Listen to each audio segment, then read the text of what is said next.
Hello, everyone, and welcome to this special webinar. Thank you for joining us today to this webinar, and the title is The Road to N4G, the role of enterprise support organizations in the fight against malnutrition.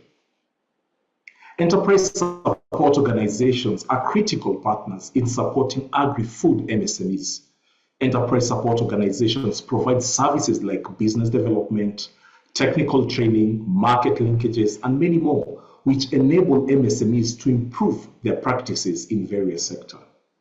This webinar seeks to share ways enterprise support organizations can contribute to the fight against malnutrition by supporting MSMEs in food systems.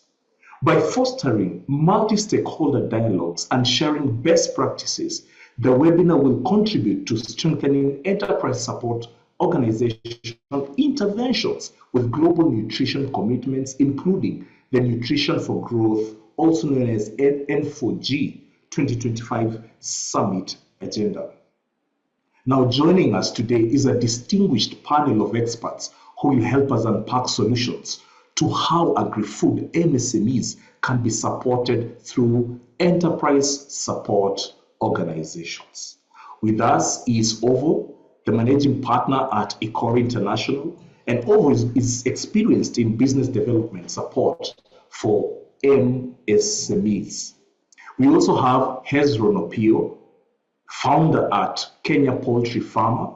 He will share insights as an entrepreneur running a nutrition-focused MSME. We're also happy to have Engidu, founding member of the SBM Ethiopia Executive Board.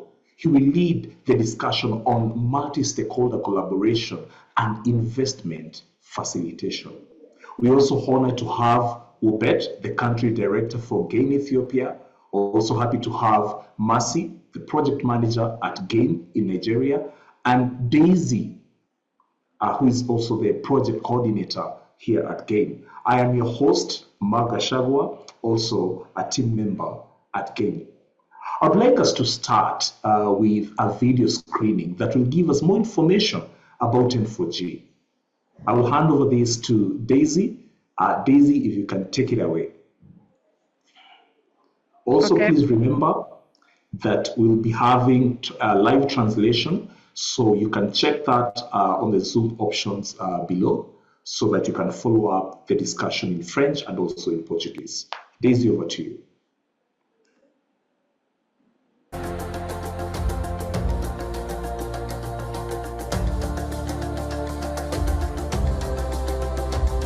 COVID-19, climate change, and conflicts are worsening global malnutrition in all of its forms and reversing a decade of progress. Here's the stark reality. 800 million people go hungry daily. 2 billion barely eat enough for a healthy life. Over 3 billion can't afford nutritious diets. Children and women suffer most. 150 million children under 5 are stunted. 45 million are wasted and frail. And 37 million are overweight. Women face severe malnutrition, eating last and least. Half of women aged 15 to 49 suffer from anemia, making them tired and weak. Many countries battle a triple burden of malnutrition, infectious and chronic diseases, destabilizing health systems and slowing economic growth. Malnutrition is a global issue affecting both rich and poor nations. To change this, we must revamp our approach to malnutrition and food systems. So what are the interventions and innovation needed to tackle global malnutrition? What political and policy commitments are required, and who will be footing the bill? How can the global community ensure that the UN's 2030 nutrition targets stay a priority? How can key players ensure equal access to healthier diets? The Nutrition for Growth Summit N4G will provide the answers. On March 27th and 28th, 2025, France will host N4G, uniting governments, businesses, civil society, development agencies, philanthropies, and academia with one goal: to strengthen collective action against malnutrition. Investing in nutrition fosters societal growth and builds resilience to disease, and returns are significant. every dollar invested in nutrition returns $16 to the local economy. The N4G Paris aims to shift mindsets so that nutrition is seen as an indispensable component of sustainable development, essential for human and planetary well-being. Not a nice to have, but a must-have. N4G will be a platform for sharing successes and solutions and building commitments for nutrition for growth and nutrition for good.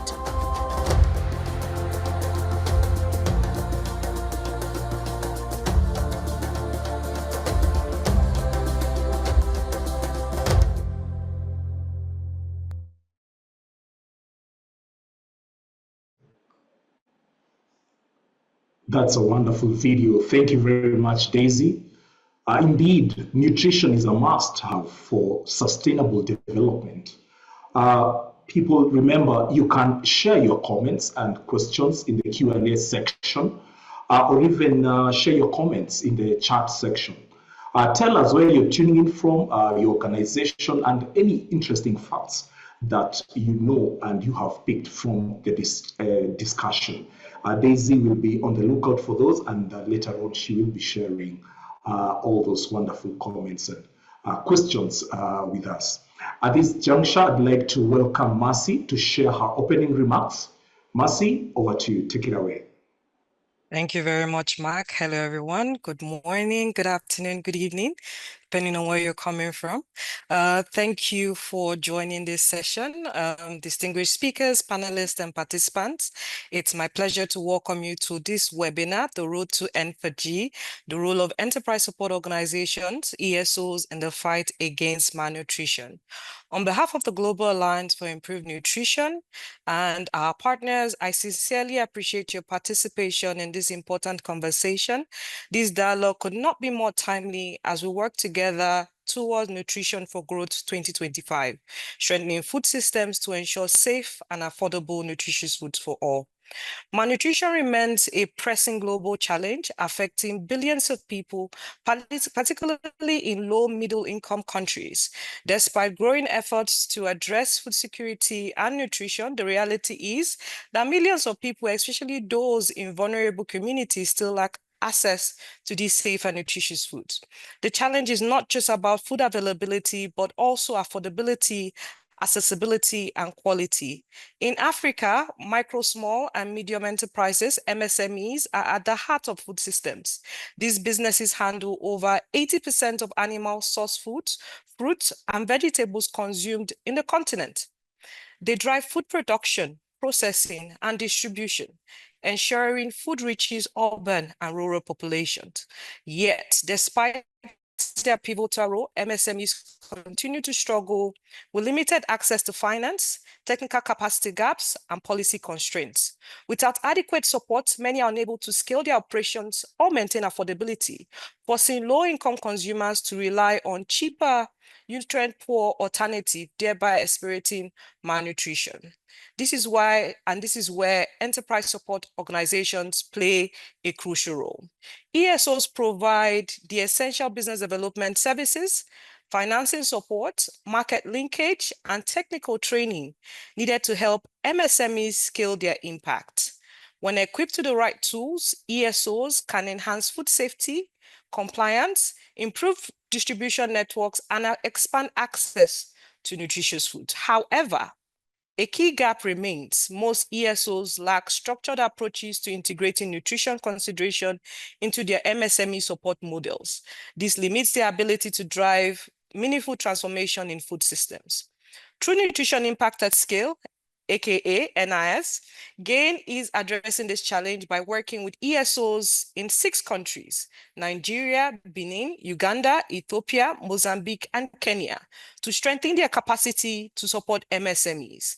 By embedding nutrition-focused strategies into ESOs intervention, we can bridge the critical gaps in food security that contribute to global nutrition commitments like N4G.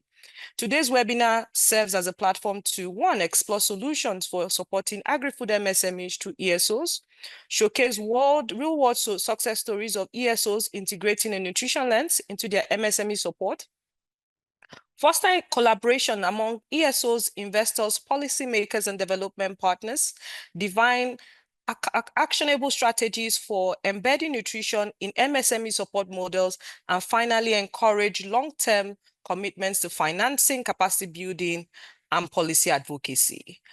With N4G on the horizon, we must act now to transform food systems by empowering the enterprises that support the majority of the nutritious food consumed by low-income population. As we begin today's discussion, I encourage you to actively engage, share your experiences, and contribute insights on how we can strengthen the role of ESOs in tackling malnutrition. Together, we can drive sustainable solutions that enhance affordability, accessibility, and availability of safe and nutritious food. Thank you once again for being part of this very important conversation, and enjoy the webinar. Thank you, and over to you, Mark. Thank you very much, Mercy, for those wonderful remarks. Yeah, indeed, enterprise support organizations play a critical role in supporting MSMEs. Now, let us hear a keynote address from our very own Ubet, the country director for GAIN Ethiopia. Over to you, Ubet. Thank you so much, Mark, and thank you, Mercy, for that opening, and thank you for sharing that amazing video that highlights the malnutrition crisis across the world. Good day to everyone. Good day, participants, colleagues, panelists, and organizers. It is such a pleasure for me to join you all here today as we delve into the synergy of nutrition, entrepreneurship, and investment. If you are here, I'm sure you will agree with me that if I say that we all aspire to see a world where every family has access to safe, affordable, and nutritious food, where every child is protected from malnutrition and has the opportunity to reach their full potential. This can be a tangible goal, but to achieve this, we must recognize that the fight against malnutrition is beyond a health challenge or a health issue. It's an economic imperative, it's a social responsibility, and a call for innovative partnerships. Today, we stand on the eve of the Nutrition for Growth N4G 2025 Summit. It aims to mobilize new and ambitious political and financial commitments from the international community. This is believed to rapidly accelerate progress towards the achievement of the Sustainable Development Agenda target of ending malnutrition by 2030. While, as you have just seen in the video, our progress shows otherwise, we are reminded that 1 in 3 people worldwide are malnourished. So let us acknowledge the urgency and know that the time for incremental change is over. As is the highlight of the day of this conversation, allow me to talk a little bit about small, medium enterprises that are in the food system space. At the heart of Africa, and especially across low and middle income countries across the world, micro, small, and medium enterprises are our unsung heroes of the food systems. They are the farmers, processors, vendors who bring nutritious food, fruits, vegetables, cereals, dairy, animal source proteins to our tables. They feed millions, billions, yet they often struggle in the shadows, hampered by formidable challenges. These challenges are systemic. Limited access to finance suffocates growth, lack of technical expertise undermines quality, fragmented market linkages stifle expansion, and outdated policies create unnecessary roadblocks. This is where enterprise support organizations become critical. They are the catalysts, the bridge builders, the champions of MSME success. By integrating nutrition, a nutrition-first approach, enterprise support organizations can transform the landscape. Enterprise support organizations that help small and medium enterprises not only improve their business models, but also understand the nutritional value of their products. They ensure food safety, they connect to vital resources, including financing. This kind of transformative support can create a lasting impact. At GAIN, as mentioned earlier by my colleague Mercy, through the Nutrition Impact at Scale project, we have witnessed this firsthand. Through our programs in Benin, Ethiopia, Kenya, Nigeria, Mozambique, and Uganda, enterprise support organizations have empowered MSMEs to become champions of nutrition, driving real change in their communities. But this has primarily focused on technical support, and we know that technical support alone is not enough. We need investment, smart collaborations, strategic investment that recognizes the tremendous potential of nutrition-focused enterprises. Investing in nutrition is a sound business decision. I think we all know that healthier populations mean more productive economies. And on the other side, we know that the agri-food sector is ripe with untapped opportunities. We thus need to create an ecosystem where financing is accessible, where risk is shared, and where innovation is rewarded. This requires a collaborative effort, government, investors, development organizations, and MSMEs working together. So what should we commit to? What should we focus on? There are 4 points I would love to highlight as I conclude my keynote. 1, empowering ESOs. Let us equip them with the tools and the resources to integrate nutrition into their core strategies. And the other one is around unlocking finance. Develop a blended finance model, promote impact investing, and create risk-sharing mechanisms. Looking at the policy aspect, let us aspire to create an enabling policy environment, streamlining regulations, providing incentives, and fostering a supportive environment for MSMEs growth. Finally, all of this would not be realized unless we strengthen our partnerships by building robust collaborations that bridge the gap between ESOs, government, development actors, the private sector, and investors. As I conclude, I urge each of you, enterprise support organizations, entrepreneurs, policymakers, civil society actors, and investors to join us in this mission. Let today's conversation ignite that spark. Let us create a future where a healthy diet is not a luxury, but a fundamental human right. Thank you. Back to you, Mark. Thank you very much, Ubet, for that wonderful keynote address. You've rightly put it, partnerships are key, in the fight against malnutrition. And we'll hear more of that from our panelists. I would like us to hear more from our experts and panelists, I'd like to call them.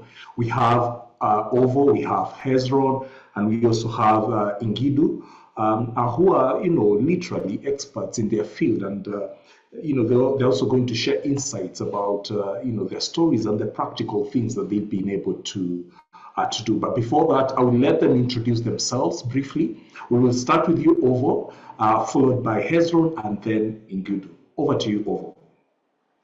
Hello, everyone, and thank you, Mark. My name is Oge Novo Ubebo. I am Ovo for short.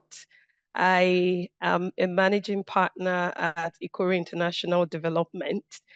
I started my early career in public health, and at some point, a few years into that, I moved into the agri-food systems. And over the past 20 years close to 20 years of my work in international development, I have mainly focused on helping businesses, local and international businesses, rethink how they do business in order to, one, optimize how they operate, integrate, and drive inclusion, whilst trying to help local communities become more resilient whilst making profits. And in the last couple of years, we've been working with GAIN. Thank you for the partnerships. And through that, we have consolidated on our enterprise support, really prioritizing agri-food, MSME, and we have very interesting experience that we're looking forward to share. Thank you very much for having me. Over to you. Thank you, Ovo. Hezron? Hello, everyone. Good afternoon, good day to everyone. Thank you so much for this opportunity. My name is Hezron Opio Oluoch. I'm the director and founder of Kenya Poultry Farmers Limited. Kenya Poultry Farmers is a poultry company in Kenya. We majorly focuses on production, the entire value chain, whereby we also work with the bottom of the pyramid markets, just to ensure that we deliver nutritious poultry products to the consumer. So it's been quite a journey, as I started in 2009. That's where I started my poultry journey. Yeah, at such time, I could not be able to join university, and then I decided that I want to venture into poultry. Started off as a small-scale poultry farmer with 50 chickens. So grew from 50 to where KPF is now. That has been really helpful and important for us as a company. Growing through the process, it means that we understand even the smallest farmer in the low value chain, what the experiences, what they're going through, because personally, as a founder and director of KPF, I've been through the process. So it's been quite a journey, and we are proud to say that this year we will be celebrating a decade of being into poultry production and supporting farmers. Thank you very much. Thank you, Hezron, and congratulations for 10 years in the business. Ngidu, over to you. Thank you, Mark. I am Ngidu from Ethiopia, working in food processing company that involved in especially the baby food production area since 2008. I first get introduced to the SUN, or scaling up nutrition, in 2013 in London for I think it was the second N4G summit. I went there with a pledge from my company, the only company from Ethiopia at that time, and we didn't have a scaling business network in Ethiopia. And after I came back, we tried to establish this network for almost all these years.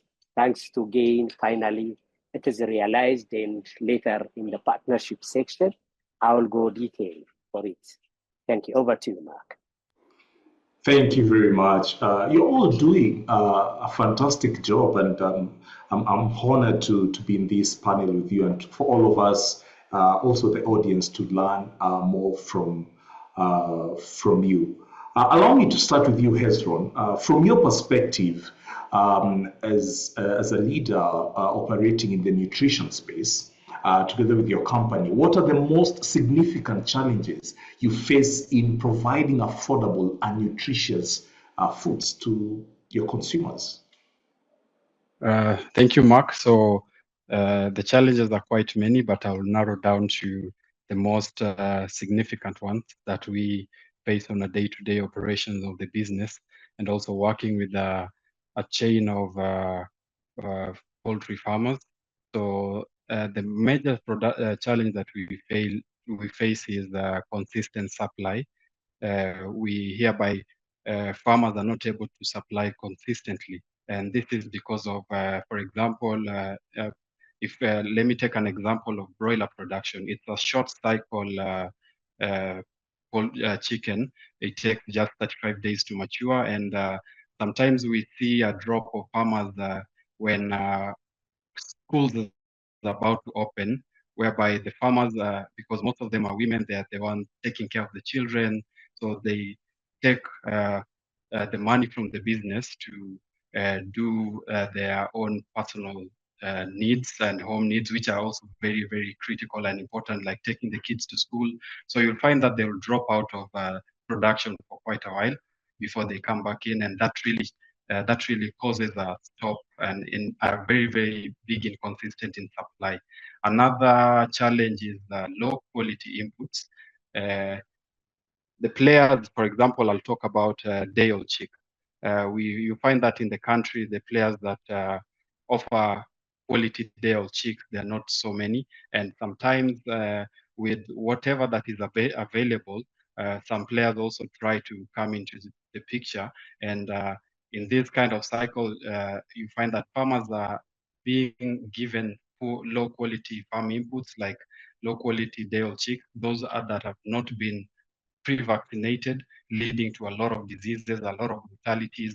And when the birds are not pre-vaccinated and given a good start, it means that this farmer has to end up using antibiotics, which is not really good for the end consumer, because when the withdrawal period is not adhered to, you'll find the traces of antibiotics in eggs and traces of antibiotics in chicken meat, which is not good for the end consumer.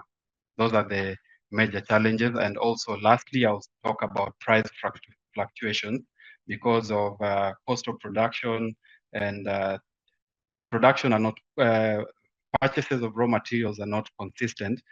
We find that the prices usually fluctuate a lot. Currently in Kenya, we are having, as KPF, we also try to, we have a feed factory whereby it's called Dala Feeds, home for home and local for local. We mill poultry feed just to try and make the feed affordable to the farmer, so that the end produce will also be affordable to the consumer. So over the last few weeks, I'll say a month or so, prices of maize has really skyrocketed. So this really means that your production cost will go up. And also the end, we have to raise the price for the farmer a bit, and meaning that the farmer also has to raise price for the produce they are giving to the consumers. So these are the major challenges we are facing at the moment, and we are trying to navigate it as much as possible. And it's also interesting to understand the value chain. Thank you. Thank you, Hezron. I think those are very practical challenges. And I also want to invite the audience, if you have any ideas and solutions, perhaps, even thoughts about how some of these challenges could be tackled.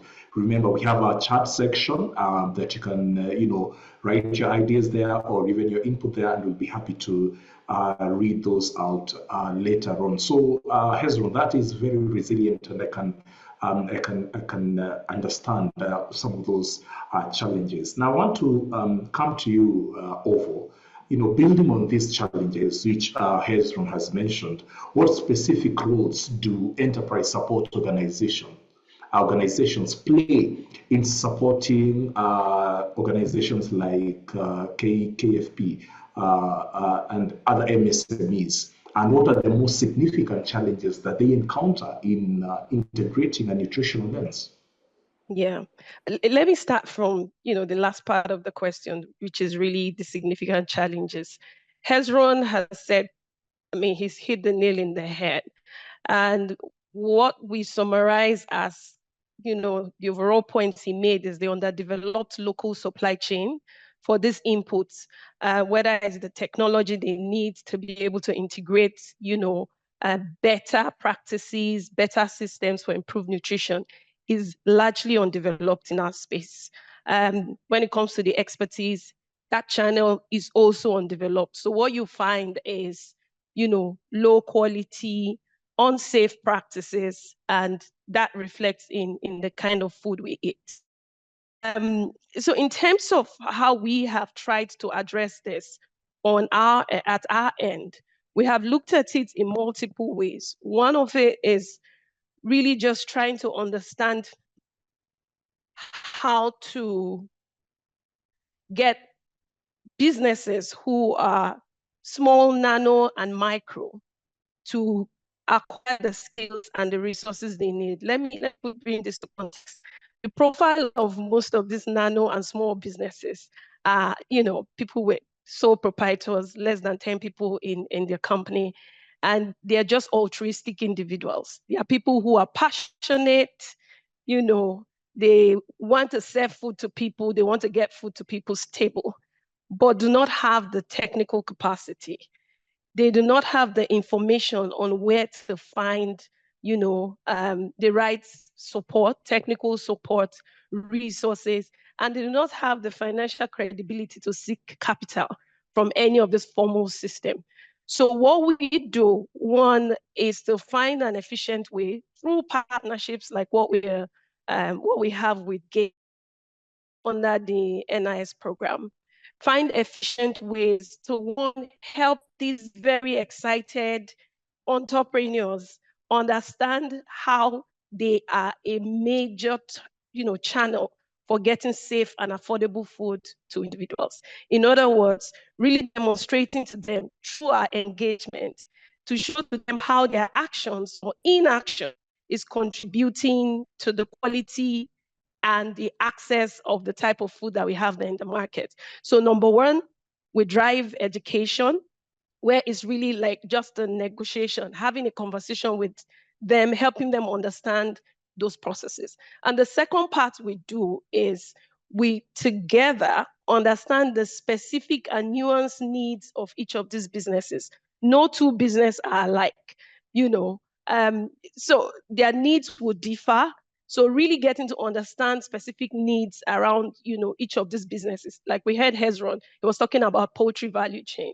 When it comes to others who are in the crop or producing other types of food, it's a different kettle of fish. So the second thing which we help do is together in a manner, help to understand the specific needs of the problem. What are the weaknesses you're facing that is impacting on your ability to provide safe foods? What is it that you are doing that is, you know, and why are your foods not affordable? Sometimes it ends up being, you know, just driving some optimization within their production. Other times it's really just the knowledge, or it's a connection to an expert in food quality, food safety, or it's simply just upgrading. And so through the support we offer from communicating and socializing the knowledge around how their actions and inactions is driving the food quality and affordability, to doing needs assessments that help us get the tailored understanding of what's going on with them. The third thing we then do is provide that tailored support. Sometimes it's a training, sometimes it's a linkage to access to quality input. Sometimes it's really that they just need to expand their horizon and think about their market more actively. You want mothers to consume your food. How do you get the food to the mothers? It's strengthening their distribution chain. And I think the biggest challenge from our experience is really the cost of switching to become more affordable. Sometimes it requires acquiring a big asset. Maybe it's a dehydrator, maybe it's changing your whole processing line. And that really does require making a very strong business case to financial organizations. I think this is kind of the hardest, and again, in their magnanimity, have done programs that have tried to bridge that gap. But there's a big switch cost, you know, in moving from your current practice to becoming more nutrition aligned and, you know, and upgrade your system. And that cost may just be a really big technology that you need to acquire. And so what we have tried to do with that is to help businesses become investment ready and try to find those tailored finance that will be able to meet their needs. Let me stop here. Yeah, thank you for that detailed and wonderful answer. You guys are doing an amazing job. And you touched on partnerships, and right now I want to switch the gears a bit and talk about partnerships. In GIDU, we appreciate the importance of multi-stakeholder collaboration. We normally talk about it. And the question is, what is the role of these partnerships, especially those facilitated by SBN in scaling nutrition-focused MSMEs? You can start by telling the people what SBN is. Thank you, Mark. For us, like for a country like Ethiopia, where all kinds of challenges are existing, those listed by Hezron or OVO or Mercy about the affordability, accessibility, and availability. With all these challenges, you cannot solve them individually or as an individual organization or company or enterprise. So partnership for us is an optional choice. So that's why in the SBN, in our strategy, one of our key objectives stated, facilitate meaningful partnership and investment options in nutrition. SBN, when doing this strategy, identified grouped stakeholders from government, civil society, non-government organizations, private sector, and advisory groups. So after that, we started working with these stakeholders and had a good result. For instance, I can tell you that we are a living example that benefited from partnership, because by collaborating with GAIN, we are standing now on our foods, independent, having a registered and certified CSO, legal CSO organization in Ethiopia. So we are no more dependent to GAIN, or we are independent, having our own office staff, running our projects, collaborating with government, other organizations like GAIN. So I would like to acknowledge and appreciate the support that we received from GAIN in all our achievement till now. I told you that we didn't have even a network in Ethiopia when we tried to find a solution. I can also give you other examples of collaborations. For instance, SBN Ethiopia is a colleague to Ethiopian Workforce Nutrition Alliance. So now we are working with manufacturing industries, implementing workforce nutrition. In this alliance, the Ministry of Health is serving as a coalition lead, while GAIN is a secretary. This is one of the collaboration or partnership that we value and proudly working with.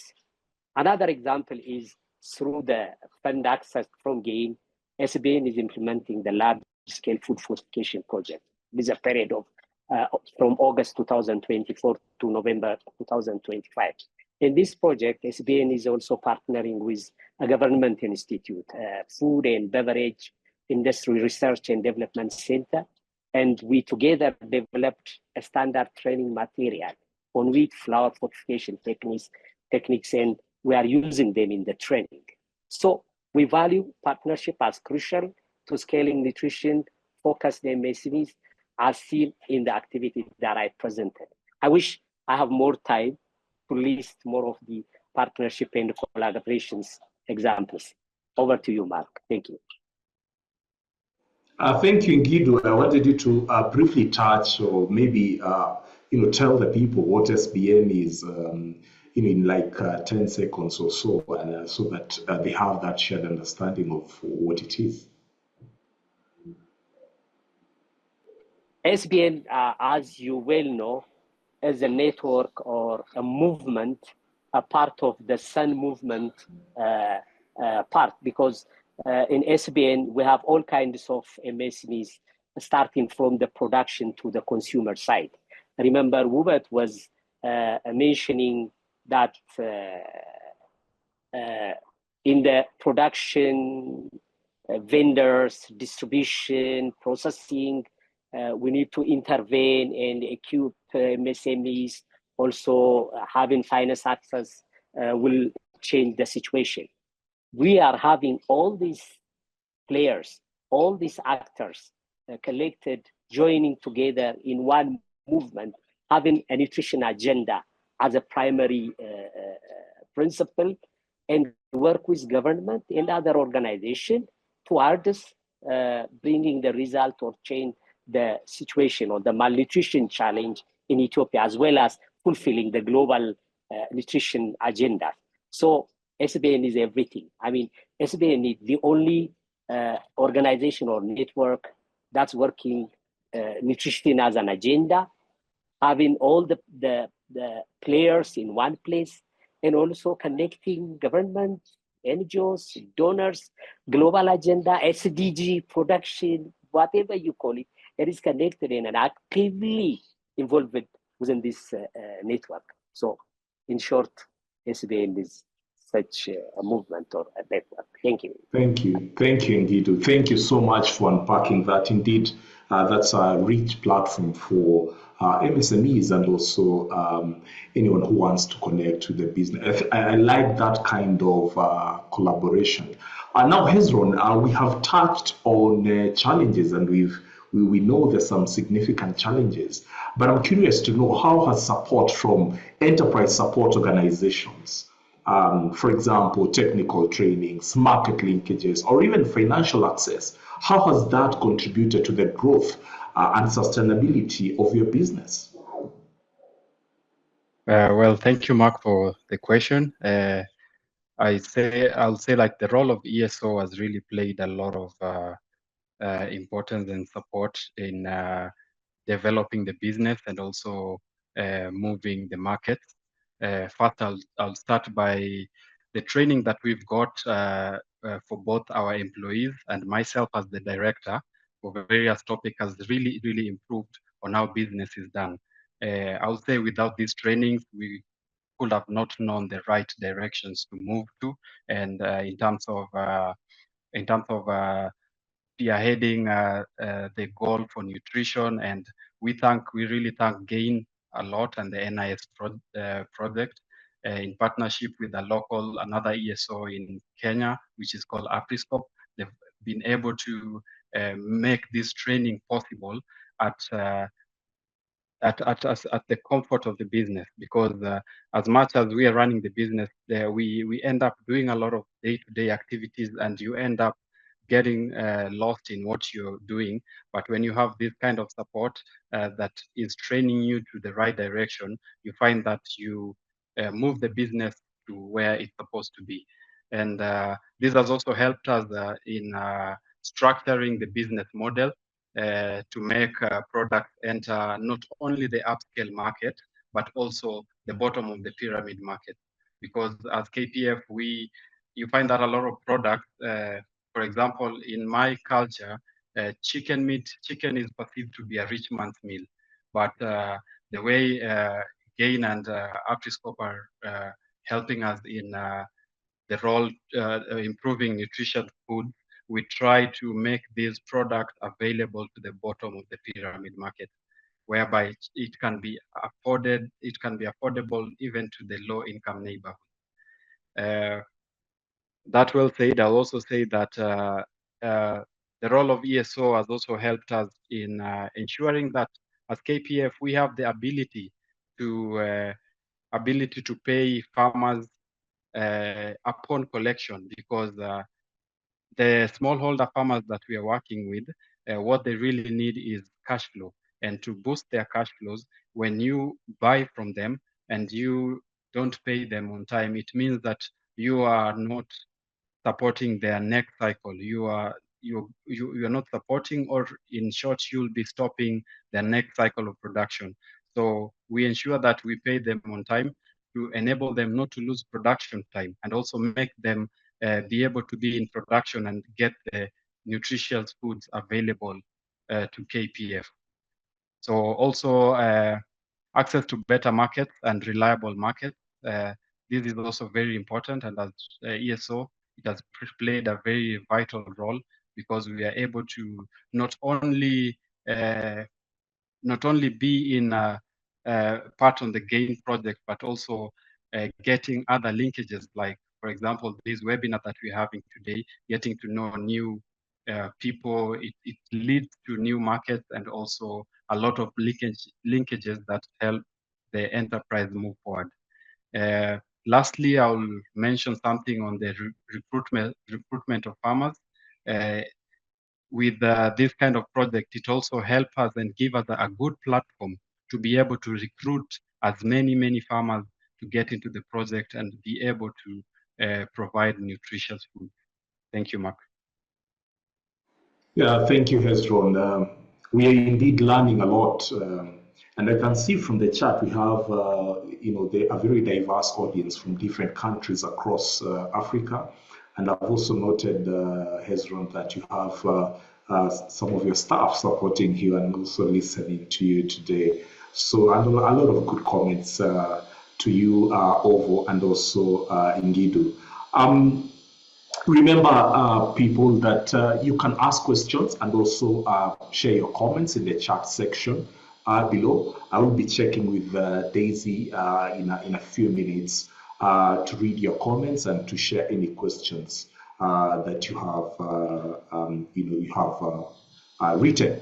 Over how can enterprise support organizations practically integrate a stronger nutrition lens into the MSME support strategies, considering, for example, the need for technical training, market linkages, as Hezron has alluded to, and also access to finance? That's a great question, Mark. So integrating a nutrition lens simply means considering nutrition at the heart of what you do, whether you are sourcing, designing business models that should get products to the end point where they're able to afford it, or your marketing campaign and how you even evaluate success, and that also feeds directly to how you draw on investments across the sector. So from our end, one of the priority we thought as soon as we started developing a portfolio in nutrition with the aim of providing enterprise support for MSME was to look internally. So our first step really was to grow capacity internally. So first build internal capacity. As an ESO, we're skilled in developing new markets. But it is almost impossible for an ESO to have the broad range of skills you need to drive nutrition. For example, conducting a food environment assessment is critical to even advising any business on how to do that. So what we did in the first instance, we looked inward to build our internal capacity. So we expanded our team into a multidisciplinary team, drawing from health, agriculture, core nutrition. We have a food chemist on board, all sorts of things. So that in itself was very critical and an important strategic move for us to be able to provide that robust support that Hezron was referring to. I think the second important strategy as an ESO is really developing and leveraging a network of experts. You can't do it on your own, and you can't do it efficiently on your own. So one of the beauty of the partnership with GAIN on the NIS program is that we've had the opportunity to meet with even more experts. And we've also, through our own past experiences, been able to leverage relationships from input suppliers. I mean, one of the needs we identified for the MSMEs that we're working with was the fact that they couldn't get a particular variety of inputs that was suited for the kind of food and the way we consume those foods, palatability and all that. And we were able to leverage our relationship with IITA to get those varieties out there. We've been able to leverage our relationship with the media to get, free marketing and advertising support for some of these MSMEs. Similarly, we've been able to build partnerships with the Corporate Affairs Commission, who's offering discounts to farmers, to businesses to be able to register and formalize. Formalizing is important to be able to access certain new markets. So number two, developing and leveraging a network of experts. That's a very important point. I think the third thing is really that the MSMEs we work with is simply demand driven. So that's, again, it may sound like I'm singing a lot of praise of the NIS project, but the NIS project gave us the liberty to seek for MSMEs on our own. And so what we did was put out the information, mobilize actively. And those who responded are MSMEs who are in real need. What that does for an organization like ours is that they take the support we give them very seriously. And we're beginning to see them say, oh, can you also help us in this other thing? Can you also help us in this other area?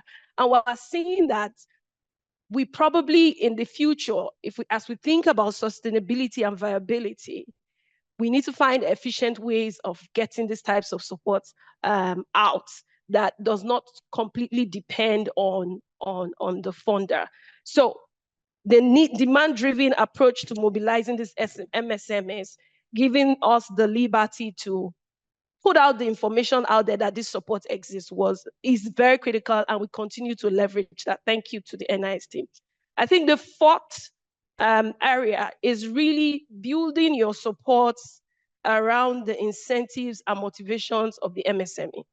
From the beginning, you're working in partnership with these MSMEs. It's not a transactional relationship. it's very collaborative, it's participatory. With the MSMEs and yourself, you jointly identify the problem and the needs. And alongside, you get their commitment in what the solution is for upgrading, what the agreed solution is for reaching new markets, how to optimize their system to make their products more affordable. So that participatory and demand-driven approach is very key.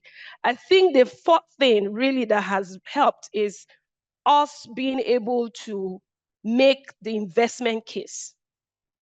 The investment case in that, in two ways. One, the investment case to the MSME themselves to say, you know what, if you are more conscious, if you make these changes that improves the quality and affordability, you will get more markets. They're in business for the market, even though they're altruistic.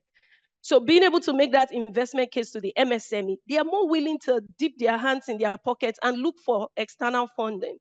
And then on the other hand, being able to share the evidence and make the investment case to external investors, whether they are financial institutions or other atypical sources of finance. So these four areas have been super important, for how we are able to connect and reach MSME. I would like to point the fifth one.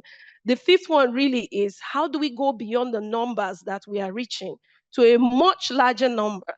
How do we create an innovative system that allows MSMEs connect to the technical support they need, sort of like a self-help support?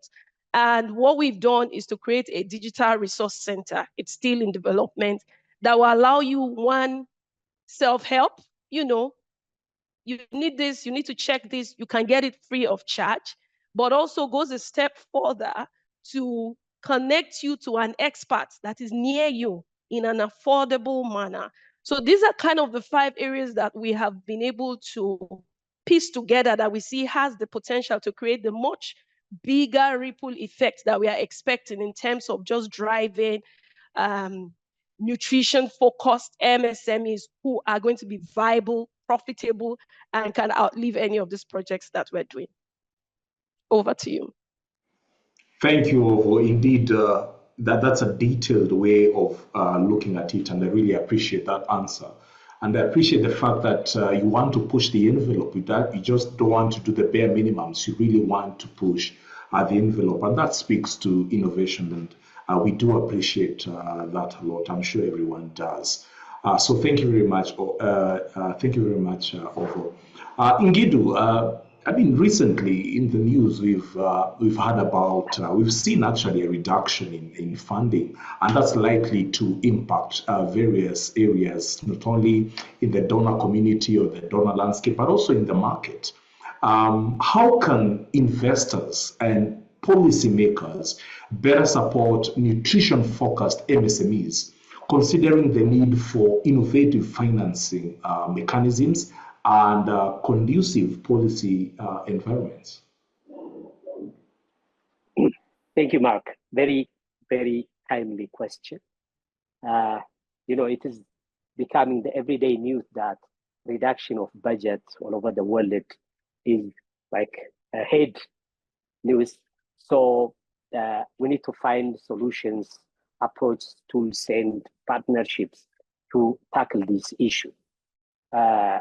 We say we need a suitable finance to run the agribusiness in a manner that can achieve its goals. So we are working as an organization, we are working with financial institutes and other organizations to set up a startup funds for MSMEs who are engaged in products development, or who are trying to expand their products, as well as who are introducing new methodologies or tools or expansions. With this, we need suitable finance. Like I said, in Ethiopia, we have the traditional financial products that you go there, provide collateral, then show financial activity, then nothing about the project's nature or the business's nature. Like the agribusiness, we say always is challenging and also is full of responsibility and a double burden in every way.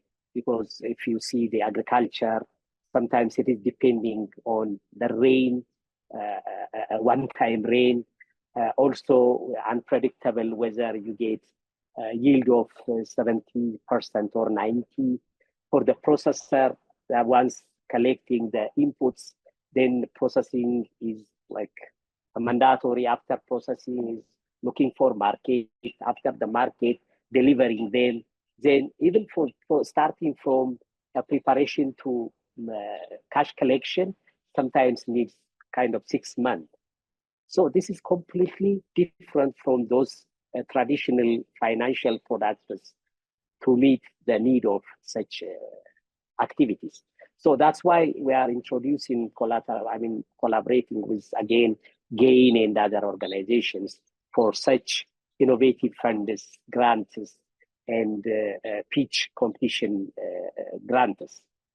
Other issue, for instance, for improving product or make affordable product, you cannot easily make it by following the usual business as usual approach. For instance, SBN is working or collaborating with the Netherlands Food Partnership to mobilize more than 80 participants for the e-course, which is organized by them and Wageningen University. And this aims to help the enterprises seize opportunities to align their function with national nutrition policies as well as investment. And improve nutrition policies is one of the key strategic objectives for SBN. The network is connecting these SMEs and policymakers as a voice and a promoter. We are also engaging in the policy making, implementing, monitoring, and improving process. Food system, I will give you the examples. For instance, the network has participated in various workshops, including the N4G commitment preparation meetings to set the new commitments, of course. Also in the food system policy coherence, or organizing policy dialogues to advocate for food fortification and enabling business environment. This all is trying to solve the policy issues where they are existing for improving them, where they are not, at least to create suitable policy and enabling environment. In general, the network is working to improve policy challenges jointly with stakeholders and aims to improve existing financial mechanisms to harness suitable financial product, like I gave you as an example. Suitable incentive or suitable finance is a factor to provide affordable and accessible, healthy food products, especially for the low-income consumers. This also needs a big intervention, policy intervention, finance intervention. Hubert, I admire again that she listed about 4 pillars to be as an intervention points, like partnership enabling policy environment, finance, access to finance, and equip the MSMEs. These are very important that I heard it from her. This is the same thing that I would say here, and I support that she mentioned this. So for all these kind of activities, we need, again, a policy, good enabling policy or a supporting policy, as well as access to finance, not only access to finance, access to a suitable finance. Thank you, Mark. Over to you. Yeah, thank you, Guido. That's fantastic, and I thank you for those wonderful insights. Hezron, KPF is doing a fantastic job, let's be honest, in reaching the low-income consumers. What additional support do you need to expand your impact in providing nutritious foods and overcoming the existing barriers that you talked about earlier? Thank you very much for that. And it's also quite insightful listening to what other panelists are saying, and it's very informative. So in terms of additional support, KPF will need an investment in supporting the KPF Mama Kuku. So As you all know, Mama is the mother, and Kuku is a Swahili name, Swahili word for chicken. So KPF works with the bottom of the pyramid market. These are the chicken ladies. We call them KPF Mama Kuku. They come from low income neighborhoods, whereby we train them on how to dress chicken, cut them into pieces, and also enable when they cut them into pieces, they can be able to sell them easily in the slum as low as let's say $70 cents. So which make it quite affordable for the community to get access to quality animal protein, especially chicken. And like I mentioned earlier, chicken has been perceived as a rich man's meal for a long time. In my culture, my mother will just tell me, go and catch that chicken when there's a visitor in our home. So we are trying to make chicken, because it's rich in protein, readily affordable and be able to be given in good quality to the consumer. So by providing an investment to this KPF Kuku Mama will really help us reach the next scale and the next level in terms of providing nutritious food. This is whereby we need to provide them with safe cooking equipment, because some of them, what they're using currently to cook this chicken is not really safe. And first, in terms of food safety, we need to ensure that the equipment they use, we need to provide them with stainless steel equipment, and also where they display their chicken. This will really help them so much. And also because they start selling mostly in the evening. Kenya is a culture whereby people, a lot of consumers buy food in the evening, that is after work. So they tend to sell late in the night up to around 8 or 9, some of them even up to 10. So we try to, if we get a support in that will able to provide them with solar lamps, so it will make them sell a lot in the night, because without proper displaying their product, it will not be possible for consumers or customers to visibly see what they are displaying in the night. Another important additional support that KPF as an MSME will require is, like I mentioned, that we have a feed mill, because we used to be a distributor for a feed company, and KPF is based in western part of Kenya. So our feeds used to come 8 hours drive away from Kisumu, because all the feed manufacturers are based in Nairobi and the big cities. So you find that a lot of farmers used to suffer because they don't get their feeds in time, and the supply chain was just quite hectic. Sometimes you could go 2-3 days without feed, and you have chicken. It's a huge investment that you put, and it really made a lot of farmers close shop or either go into huge losses.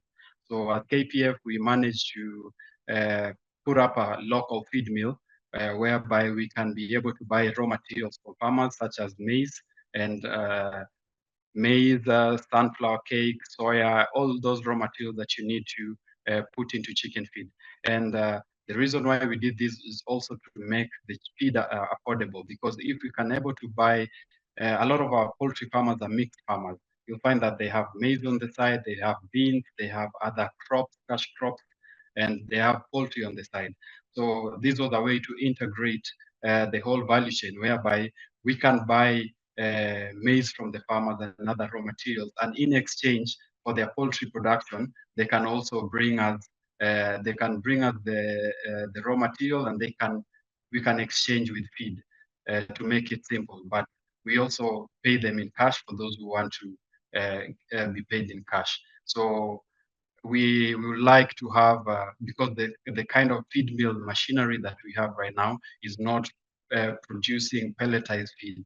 So if we could get a support in getting a pelletizer, so as to minimize wastage of poultry feed for the farmer, it will really make the farmer's production to be way more low, because they'll use low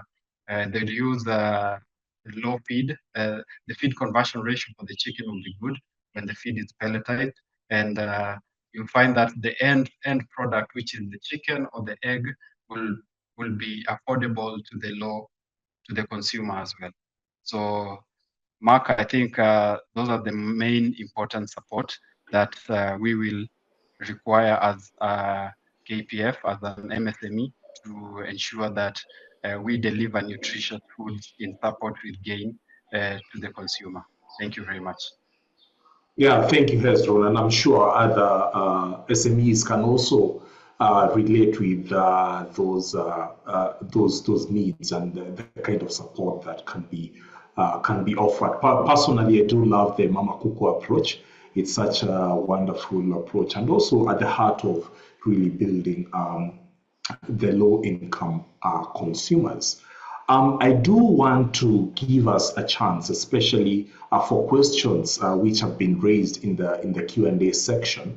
So we will have to go a bit fast so that we can have time to answer a couple of questions. But before we get to that, Ovo, we do enjoy stories of success, and our audience is quite enjoying the conversation so far. So kindly share with us a success story where an enterprise support organization significantly impacted the scale up of nutrition-focused MSME, and also tell us, the key factors contributing to that success. Thank you, Mark. I do enjoy telling stories. I think I'm just going to be speaking about one of the experiences that Ikori has had. It's a small business in Nigeria here. They're into peanut butter production, and it's a female-owned business. At the time we met her, she was just happy to be doing peanut butter, but liked the fact that she was, giving some type of protein to people, but didn't really have that full scale of understanding of how, peanut butter can contribute significantly to dietary diversity, or how it can be positioned as something that can be used to prevent malnutrition. So when we had our first conversation with her, she was super excited. At the time, she was only working with urban cities and supermarkets where she was making her 500 gram and 1 kg containers of peanut butter. Her enthusiasm was quite contagious, and she was like, okay, what do we need to do to be able to serve the low-income households? I am interested in solving the problem of malnutrition. I'm a woman myself. Here were a number of things that she needed to do. The business needed to come up with affordable pack sizes, 100-gram sachets. And that meant, designing the package, investing in those packaging materials and all of that. And she was very excited, willing to make the investment, and she put the money into it. And the next issue we found was, okay, it wasn't going to be as affordable as we thought, because by the time you're breaking bulk, there's an additional cost for the extra packaging materials that you needed. And we came back to the table and we realized, oh, you can't be in Lagos and produce products that can get to the hinterlands of northern Nigeria. And she quickly reached a business decision to say, you know what, we need to set up processing in the north. I thought she was joking. And immediately she got us to the table. What that required was, mapping out a plan and making an investment case, writing proposals. That was where our support really became more vital. And we helped with developing a proposal that eventually got her over $1 million that she puts into establishing a processing plant there. But that's not all.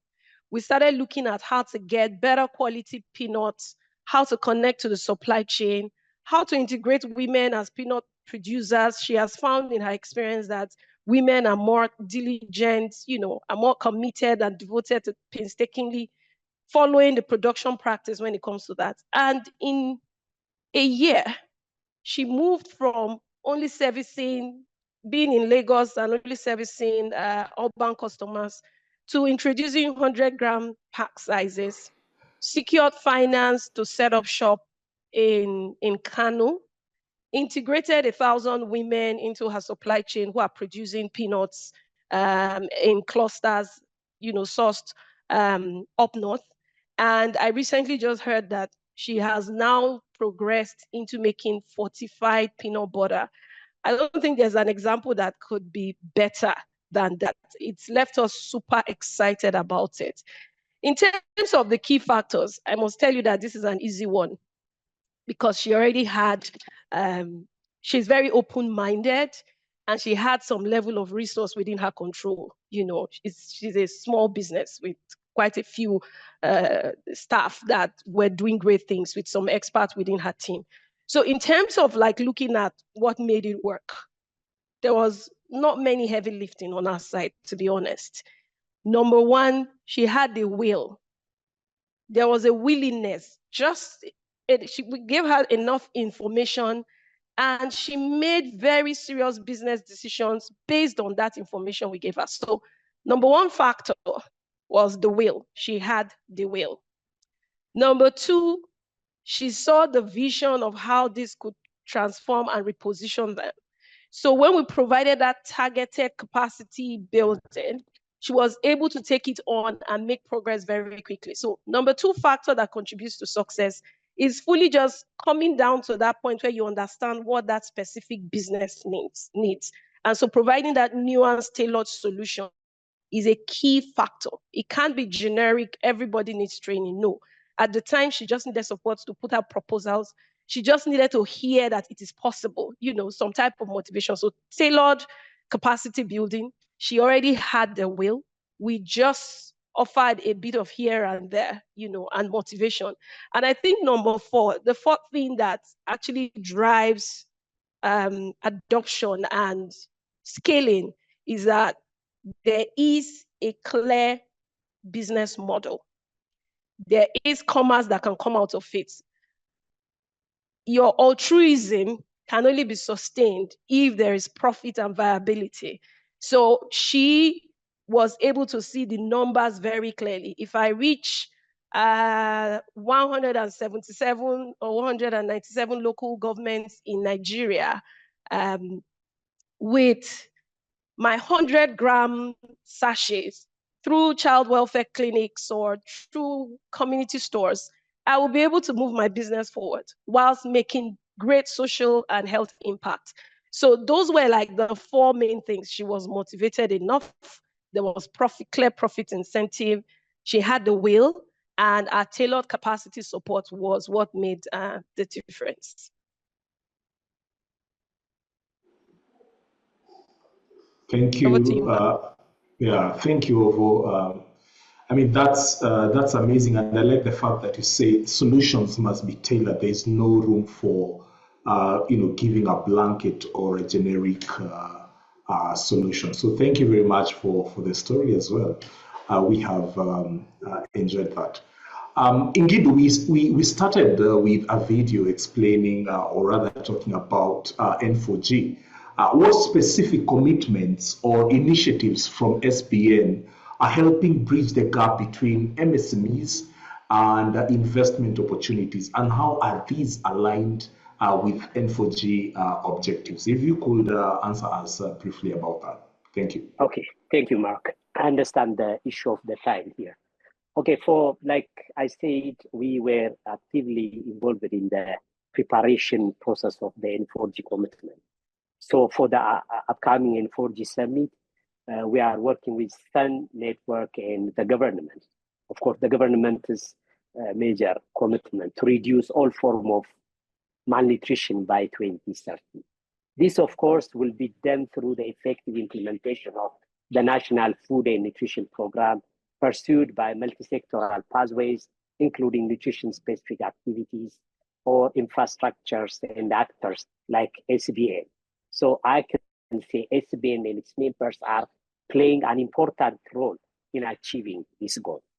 After saying that, the other commitment in the N4G is to help 80% of food processing industries fortify edible oil and wheat flour by 2030. Specifically now, SBN is contributing its share for the National Commitment Outcome. And after wider stakeholders consultation, we plan to realize the commitment by working with 75% of edible oil producers, 60% of wheat flour producers, 97% of the salt processing plants, because they are part of our movement as well as members of our network. So SBN Ethiopia works to improve the food industry's capacity, ensuring availability of micronutrients, fortification equipment, and provide training to adopt and maintain these fortification practices. For this, we already started some actions, like a pre-action, you can say, and we are very actively working. Finally, I would like to share the key objective that SBN Ethiopia is in our strategy have to show how these objectives are aligned with the N4G objective or the thematic priorities to fight the global challenge of malnutrition. The objectives are develop and promote a strong SBN Ethiopia, that network in geographical and expansion of membership to do all these works like I listed. Improve nutrition policies. I mentioned that we are working with government and other stakeholders and provide policy inputs, engaging in the process. Increase business engagement in non-nutrition sector. We are also helping, because of this objective, businesses to become more active in CSR and workplace nutrition. The other objective is facilitate meaningful partnership that we have been discussing. Facilitate meaningful partnership and investment options in nutrition. This, of course, working with financial institutes and other organizations. Other objective, increase the availability of fortified products and supplements that also we are helping SMEs to address challenges and explore opportunities. The least is increase nutrition awareness and the demand, which we are not that much touched this topic, but we are also working with awareness and promotion or demand creation with collaborated with government and other stakeholders, because without awareness and demand creation, that affordability or availability or all those listed access are not easily coming to achieve. Thank you, Mark. That's all from my side. Thank you, Ngidu. That's wonderful. Very close alignment there. I would like us to hear comments, questions from the audience. I think we've been waiting for a while now. So Daisy, please take it away.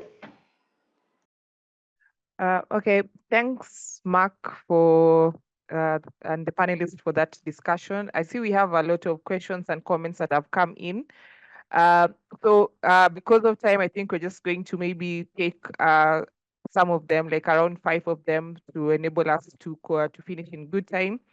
But just also to say that discussions are not ending here. If you have a question or comment and you feel that it has not been addressed during this webinar, you can always reach out to us and we can try and answer or link you to somebody with the right answers. So the first question that I saw was addressed to OVO. How do you make SMEs be investor ready? Kindly expound. Does ESO or GAIN work with MSMEs to ensure sustainable supply and distribution chains? This was from Chris. So let me just give every panelist like one question and then we can move on. I know Ngidu has tried to answer some of the questions, although I've realized he was answering to just the panelists. One of the questions to you, Ngidu, is did any of the Ethiopia SBN companies join the Zero Hunger Private Sector Initiative, or did SBN, and as an independent entity, make any pledge to this initiative? This was from Teshpanesha. I hope I've said that name right. Yeah. Yes. Yeah. Before you answer, just before you answer, let me give another question to Hezron. Hezron, what initiatives are you doing to increase consumption of eggs, especially among the children? Yes, so I think we can start with Ovo and Gidu and then to Hezron. I hope the questions were clear. Yeah, Yes, they're very clear. Maybe as a guidance note, we can take about 30 seconds to that's fine. yeah, I can thank you. finish up in 20 seconds. So your question was, how do we make MSMEs investment ready? The Yeah. first thing we do with the MSME is to do a systems audit, which is where we establish what their actual needs are. So one of the process is a business health assessment. The output of that shows you where they are, their current positioning, what are they currently lacking? And together we agree on what needs to be done. Half the time you need your books to be done. Secondly, it also requires developing an investment case. They don't have a proper pitch.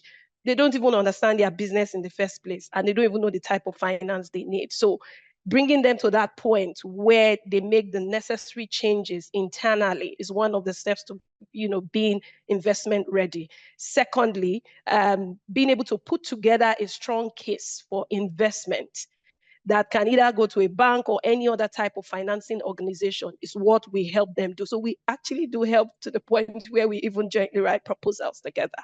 I hope that helps. Thank you, Ovo. Ngidu? Yes, Mark. Thank you. Okay, I already answered it by text, but to explain it for others as well, we are actively involved in this activity as a part of SDG 2, and of course as a network, not individual company. And we are also keep working with Sakota Declaration and other initiatives that support the achievement of this goal. So I think I answered it all. Thank you.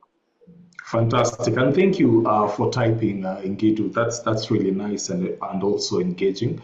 I believe Daisy, perhaps we can type the email addresses if that's appropriate for the audience to follow up with these questions, and also for the speakers to provide answers. Hezron, over to you.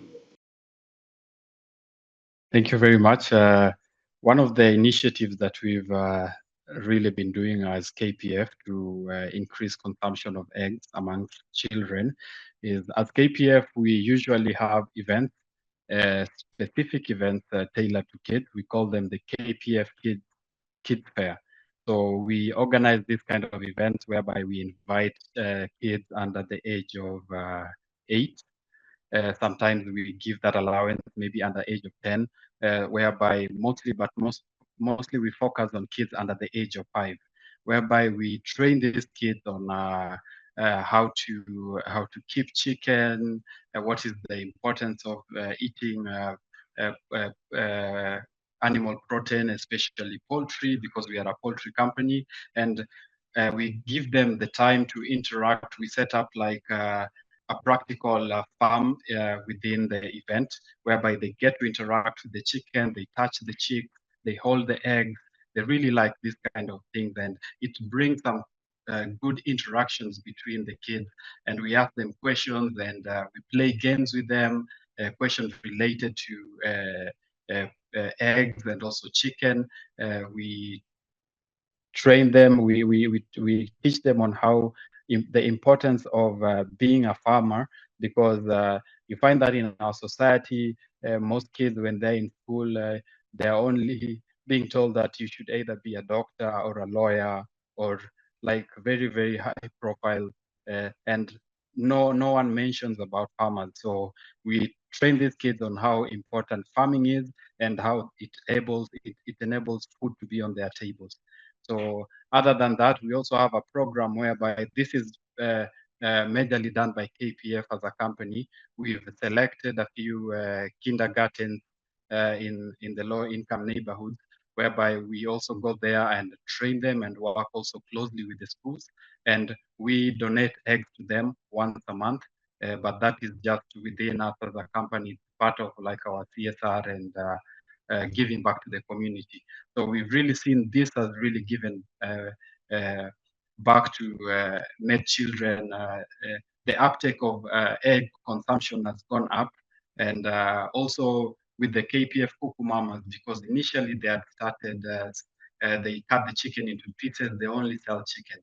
And right now we've been trying to train them on just also like get a good structure or a stand of eggs just next to the chicken, whereby these eggs, they can sell eggs in the market. And once we've seen an uptick in consumption, and this has really given a lot of our farmers some confidence, because when the sales goes up, the production also increases. And there's been a lot of egg shortages, which makes us very happy as a company, because we are trying to do inclusive contract farming with layer farmers to increase the production of eggs. Thank you. Thank you, Hezron. That's wonderful work, and thank you everyone for your questions. That's good feedback, and also for the answers which have been provided. As we wind up, I'd like to welcome Mercy to share her closing remarks, key takeaways, and also action points from our discussion today. I'm sure, Mercy, you've enjoyed the discussion, right? Yes, I have. Hello, everyone, and good afternoon or good morning. I see that we have people from Asia, so not sure of the time difference there. So good morning, good afternoon, or good evening, depending on where you're located. Thank you so much for staying with us. It's been an hour, closely an hour and a half of discussing SMEs, MSMEs rather, and ESOs, and how to ensure that we are supporting MSMEs and these business actors to produce more safe and nutritious foods. It's been interesting to hear the strategies that is being utilized in different countries. For Nigeria, OVO has spoken deeply about strategies that some of the SMEs they've worked with have been able to utilize, given their support as an enterprise support organization. Also interesting to hear the work that Hezron is doing in Kenya, working with poultry farmers, Kuku Mamas, to produce these safe chickens, ensuring that they are quality and ensuring that the farmers have continuous supply and are able to produce continuously, considering the cost of feed and all of that. Also interesting to hear the work that SBN Ethiopia is doing. I think it's fantastic, given that Indu has basically championed the development of SBN Ethiopia, and that has now grown to be a big platform where MSMEs are being supported, are being strengthened, and their businesses are growing and scaling. It was wonderful to hear the commitment they've also made for N4G. I think that is inspiring and definitely gave me something to think about, right? This conversation is to support our N4G summit taking place next week, but also, and more importantly, to help us understand the importance of enterprise support organization in food systems. Enterprise support organizations are organizations that provide business development services to MSMEs. This could be financial institutions, it could be government stakeholders, it could be non-governmental organizations such as GAIN. It could also be your civil service society, and it could be academia, so universities as well. These are organizations that play a huge role in supporting MSMEs, strengthening them, providing them with resources, whether it's technical assistance, whether it's linkages, whether it's access to finance. All of this support are important. And I hope that through this conversation, through the conversations that we've had around the works that we've done, and whether it's the work that Ikora is doing in Nigeria, or the work that AfriScope is doing with Kenya poultry farmers in Kenya, and now SBN Ethiopia, that we are able to understand and fully appreciate the work that has to go on and the work that is being done by ESO.